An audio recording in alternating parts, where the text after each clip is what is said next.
the sun dims, which means the sun is transient, it passes away. And of course, the poet Persona continues, and every fair from fair sometimes declines, which means nothing is permanent. Every fair from fair sometimes does what? Declines. And it does so, according to the next line, by chance or by nature's changing course on trim, which means things go bad. Even things we see as natural, like the sun and the moon, are not permanent. The moon gives way for the sun does so for the moon at night. So those things are not permanent. Even the trees sometimes lose their leaves because of the impact of wind. But according to the poet, but the eternal summer shall not fade. The die there refers to the lover that the poet is addressing, that the eternal summer of the lover shall not fade. Even when the summer as a season fades and passes away, the beauty of the lover cannot fade. And the next line says, nor shall lose possession of that fair thou owest, which means the beauty of the lover as described by the poet is eternal. The next line says, nor shall death brag thou wanderest in his shade. The very first thing that attracts our attention in this particular line is that the poet uses the figure of speech personification. Death bragging thou wanderest in his shade. Of course, the poet says that the lover would never die. That's the implication, because death would have no reason to tell the lover, yes, you are dead, now you are under my watch. No, the poet says rather, nor shall death brag thou wanderest in his shade. Now, of course, the poet at the earlier on said, you will not lose the possession of your beauty, and unlike the summer that fades, your eternal summer shall never fade, and of course, you would not die. The next stanza says, when in eternal lines to time thou growest. Of course, even if the lover dies physically, the poet has succeeded in immortalizing the lover by writing this poem, for instance, by writing Sonnet 18. Because if we, as long as we continue to read the poem, the beauty of the lover is made fresher with the passing of time. Because for more than 300 years now or so that this poem is written, we still read the poem. So in a way, the lover is still alive.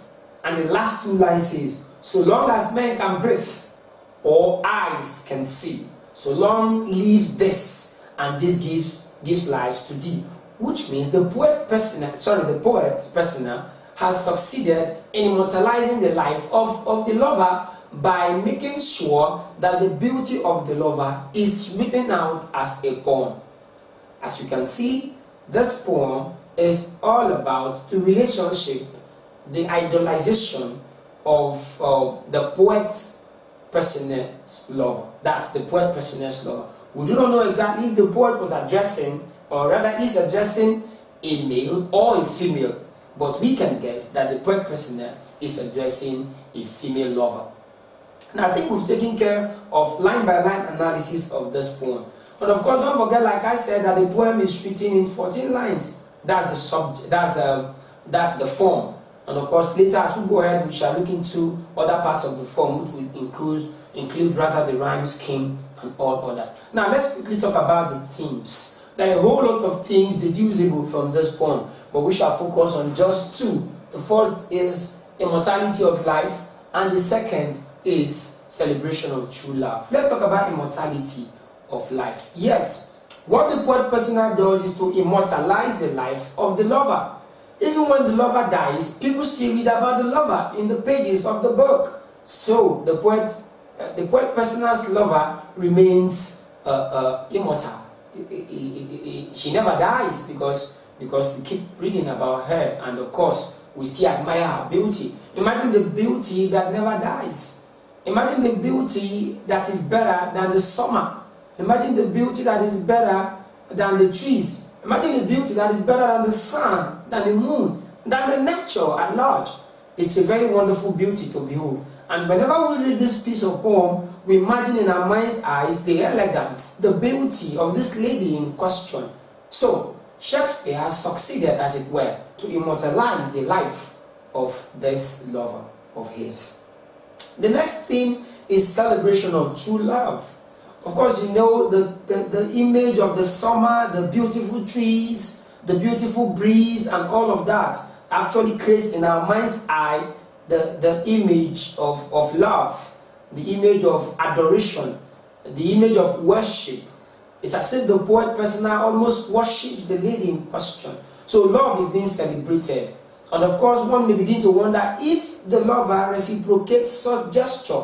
Of course, the poem is an Elizabethan poem where or when it was believed that men are supposed to be at the mercy of women, so that women are not duty bound to reciprocate the just what they call chivalry. So the man has the duty to perform whatever duty he wants to for the woman, and it is the prerogative of the woman to either respond or not. So we see Shakespeare doing so in this poem. Now those are rather for the themes of Shakespeare's Shall I Compare Thee to a Summer's Day.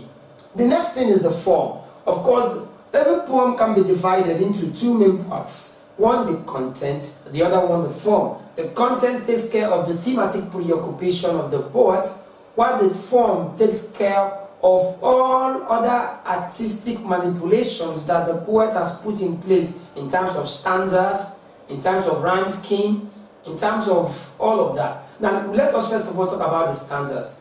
Okay, I told you that the typical sonnet, you know, we have two types of sonnet, the Petrarchan sonnet, and of course the Shakespearean sonnet. But the focus here is the Shakespearean sonnet. I told you that the typical sonnet is divided into two stanzas, the sextet and the octave. Okay, now the sextet oftentimes, that's the first stanza, is used to expose what the problem is. And of course, what you have in the last 8 lines is, of course, address whatever problem is raised in the first stanza of the poem. So, of course, the typical sonnet poem is written in 14 lines. That is 14 lines of 2 stanzas. Now, talking about the rhyme scheme, Shakespeare's poem rhymes the same way: A, B, A, B, C, D, C, D, E, F, E, F, G, G. Noteworthy here is that the last 2 lines will always rhyme the same way, G, G. So we have A, B, A, B, C, D, C, D, E, F, E, F, G, G for the 14 lines. So of course you see this is the type, of course I'm sure you remember that we have 2 types of rhyme scheme, mainly regular rhyme scheme and irregular rhyme scheme. Now under the regular rhyme scheme we have alternate rhyme scheme and copulate rhyme scheme. Let's go back to the irregular rhyme scheme. In the irregular rhyme scheme, we see a rhyme scheme of this nature: A, B, C, D, E, F, G. You understand that? Okay. Now for the regular rhyme scheme, is either alternate. That's A, B, C, D, C. You see that it is alternating. The rhyme scheme is alternating. Of course, we're talking about end rhyme here. I'm sure you understand. Now, of course, now for the copulate, we have A, B, C, D. But in this poem, and of course in virtually all of Shakespeare's sonnet, you see the alternate form of the regular rhyme scheme. But oftentimes the last 2 lines would rhyme together. That is GG. And of course that makes a statement to the entire body of the work. It simply tells us that towards the last 2 lines, the poet resolves. So there's an agreement, as it were. That's the essence of the last 2 rhymes, GG. That's an agreement of thought. That's a conclusion of a matter. That is a coming to terms of issues. That is why you have often the last 2 lines rhyming. So issues are solved, problems are solved. So that is a synchrony. That's the essence. That's the statement the last 2 rhymes makes to the entire body of the work. Now we have considered the form of this poem. Now talking about the language, of course you would agree with me that it's written in what is today known as the Shakespearean English language. Okay. Now let's talk about the imagery. Of course, you see, I'm sure you still remember imagery as a device. Of course, it has to do with using words to paint mental images. When we hear expressions like the summer, what you have in your mind's eye is a beautiful, serene, quiet environment. That's what That's a picture, the mental picture created in your mind. When you hear rough wind, you get the picture of chaos. Rough wind do shake the darling buds of May. Of course, you get that expression creating in your mind's eye the image of violence against nature. I don't know if you get that. That's what Shakespeare intends to achieve there. Of course, you get the other imaginary, other words used to create mental picture in our minds. So generally, Shakespeare explores words from nature, to explain what he sees as his thematic preoccupation, which we have said is expression of love for the lover. A genre of literature called drama. As you may have already known, drama is a genre of literature. That we'll talk about prose, we'll talk about poetry, we'll talk about drama. Today, the focus is going to be on drama. Now, drama is different from other genres like the prose because it is written in acts and scenes. Although, of course, in the modern period, we have dramas that are written in episodes and that are not divided in scenes and acts. But of course, conventionally speaking, dramas are written in acts and scene, where act means action and scene means scenario. So act is what is done and scene refers to where and the time it is done.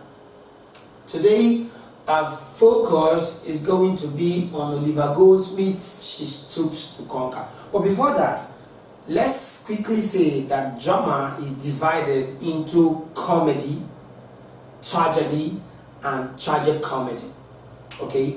Now, under the comedy, we have the farce, we have the burlesque, we have melodrama, we have satire. These are grouped or categorized under the comedy. Okay? Now, for the tragedy, we say that a story or a drama is tragic when it has a sad end. But we say it is a comedy when it ends happily. But when we talk about tragic comedy, I'm sure your guess would be it's a drama that has both elements of tragedy and elements of comedy. Example, it's Shakespeare's The Merchant of Venice.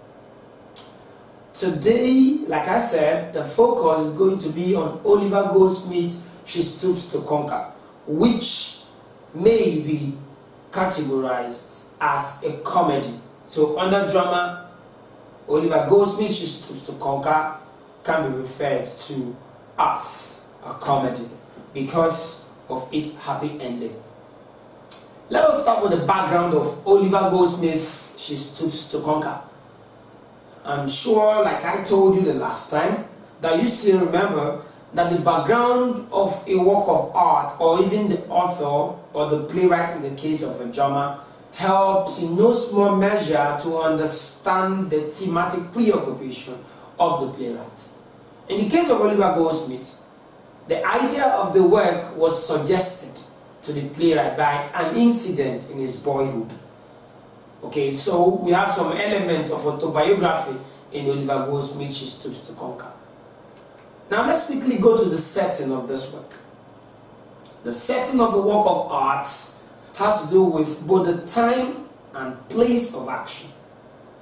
Most of the actions in Oliver Goldsmith's She Stoops to Conquer take place in Mr. Hackershaw's mansion in the English countryside.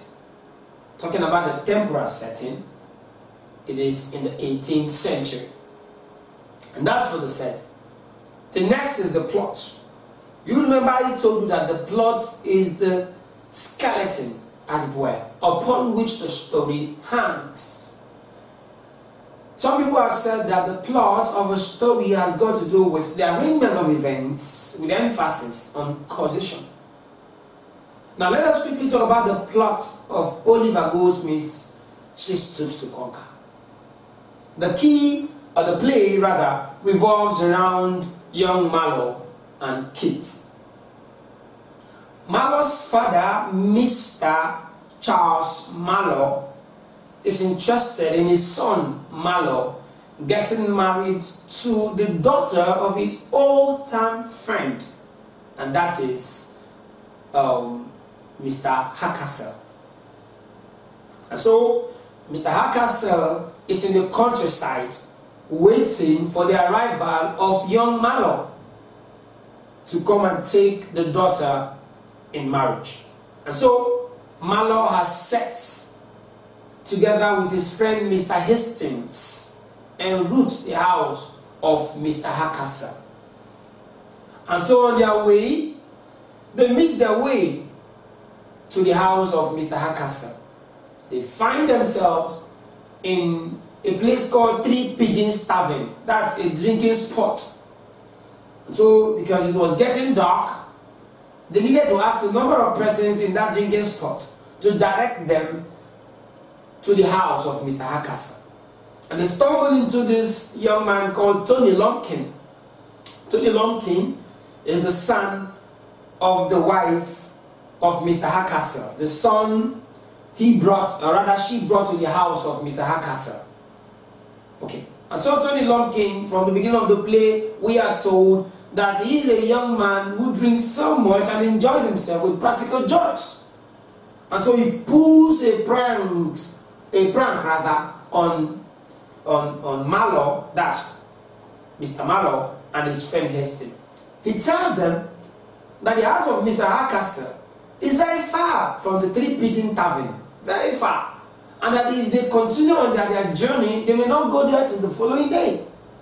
And since the Three Pigeon Tavern is overpopulated, according to him, they should find somewhere and spend the night so that tomorrow, the following day, they will continue their journey to Mr. Hakassel's. And so he directs them to a place called Box Head, and that they are going to see two horns on the door by the time they get to that place, and they should knock. They should scream, and the owner would and the owner will come and open for them. Of course, he alleged, or he says rather, that the Box Head is an inn. That's a restaurant where they would relax and wait till the following day. And so they set out. Unknown to them, they are actually on their way to the house of Mr. Hakassel.